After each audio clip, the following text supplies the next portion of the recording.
Hello students, कैसे हैं आप सब। उम्मीद करता हूँ सब बहुत अच्छे होंगे। आज का वीडियो लेक्चर्स पेपर 6 जो लॉ का है, सीएमए इंटरमीडिएट का, उसमें एक छोटी सी अमेंडमेंट आया है, उस पर है।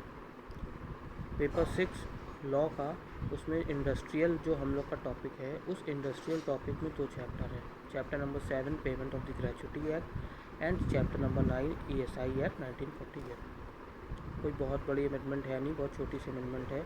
आइए फटाक से इसको कवर करते हैं। जो पेपर 7 है payment of the gratuity act, उसमें जो ग्रेच्युटी की जब आप बुक देखेंगे लॉ में, उसमें जब एक जगह ग्रेच्युटी की लिमिट लिखी हुई है, वहाँ पे लिमिट अभी भी हम लोग की 10 लाख लिखी हुई है। बल्कि हम लोग जैसे कि DT में पढ़ते हैं, जो ग्रेच्युटी की लिमिट है वो 20 लाख हो चुकी है। तो आपको बस वहाँ पे एक छोटा सा चेंज करना है कि जो मैक्सिमम अमाउंट ऑफ ग्रेच्युटी अब क्या बढ़ करके 10 लाख से हो गई है 20 लाख तक। ठीक है, तो ये चैप्टर नंबर 7 में अमेंडमेंट था। चैप्टर नंबर 9 में ESI एक्ट में उन्होंने कुछ नया टॉपिक डाला है। इसमें क्या बोल रहे हैं, ये गो थ्रू करते हैं। Changes in employ state insurance act 1948 कह रहा है कि employees must be registered online on the date of appointment. जिस दिन एम्प्लॉय का अपॉइंटमेंट हो रहा है उस दिन उसको रजिस्ट्रेशन उसका हो जाना चाहिए, और ऑनलाइन सिस्टम में उसको रजिस्टर होने के लिए 10 दिन का समय मिलता है। और रजिस्टर भी होगा, जिसमें कि जब रजिस्टर हो जाएगा तब ESI एक्ट के तहत जो भी पैसा कंट्रीब्यूट होगा उसके उस पर्टिकुलर अकाउंट में जाएगा। तो इसके लिए उसका रजिस्टर्ड होना अनिवार्य है। जब वो रजिस्टर्ड हो जाएगा तो उसको बेटा एक ESI परमानेंट कार्ड मिलेगा, जिससे कि क्या होगा, उसकी लॉगिन ID डिटेल्स वो होगी, जिसमें उसका जो भी पैसा होगा ESI को उसमें सब पूरा जमा रहेगा।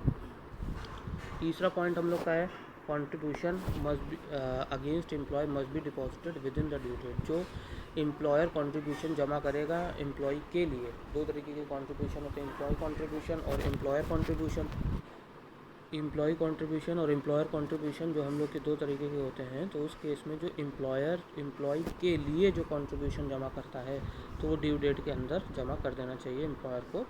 और कोई भी हम लोग का कंट्रीब्यूशन जमा नहीं कर पाएगा after the 42 days from the end of the contribution period. जो भी कंट्रीब्यूशन पीरियड है उसके 42 दिन के बाद कोई भी जो हम लोग का कंट्रीब्यूशन जमा नहीं कर पाएगा, means within the due date आपको कंट्रीब्यूशन जमा करना पड़ेगा।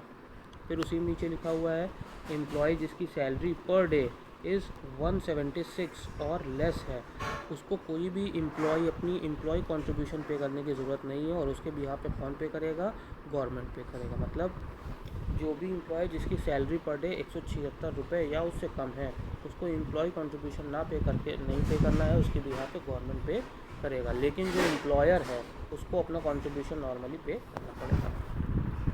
अब जो हम लोग ESI एक्ट पढ़ते हैं तो इसमें कुछ लिमिट्स थी हम लोग की ESI की, वो अब कुछ रिड्यूस कर दी गई हैं। आइए देखते हैं क्या लिखा है। कह रहा है EST कंट्रीब्यूशन रेट, ये ESI कंट्रीब्यूशन रेट होगा, एग्जिस्टिंग रेट और रिवाइज रेट। देखिए, जो एम्प्लॉयर का कंट्रीब्यूशन था पहले एग्जिस्टिंग में वो 4.75 था, अब वो रिड्यूस होकर 3.25 कर दिया गया है। जो एम्प्लॉय का था उसको कंट्रीब्यूट करने होते थे 1.75, अब उसको कंट्रीब्यूट करने होंगे केवल 0.75। तो इस हिसाब से बेटा टोटल ESI कंट्रीब्यूशन पहले 6.5% होता था, अब जो कि रिड्यूस होकर हो जाएगा 4%। ठीक है बच्चों, समझ में आ गया। और लास्ट इसमें एक अमेंडमेंट छोटी सी और है। जो ESI एक्ट में जो हम लोग की वेजेस की डेफिनेशन, जो हम लोग की सीलिंग दे रखी थी वेजेस की, वो 15,000 थी। तो वेज सीलिंग जो हम लोग की 15,000 थी पर मंथ, अब उसको इन्हेंस करके हम लोग का कर दिया है 21,000 रुपये पर मंथ। तो ये हम लोग का बस एक छोटा सा सप्लीमेंट्री इंस्टीट्यूट ने अपनी वेबसाइट पर डाल रखी, सप्लीमेंट्री पेपर नंबर 6 फॉर जून 2020। तो लॉ में बस केवल इतना ही चेंजेस आया है। तो आप लोग अब जो इस अटेम्प्ट वाले बच्चे हैं बस उसमें इतना ही रेफर करें। थैंक यू बच्चों, चैनल को सब्सक्राइब शेयर करना ना भूलें। और कोई भी अगर आपको और भी रिक्वायर्ड है, इसमें कोई और भी इश्यूज़ हैं तो आप कमेंट बॉक्स में कमेंट करके बता सकते हैं। थैंक यू बच्चों।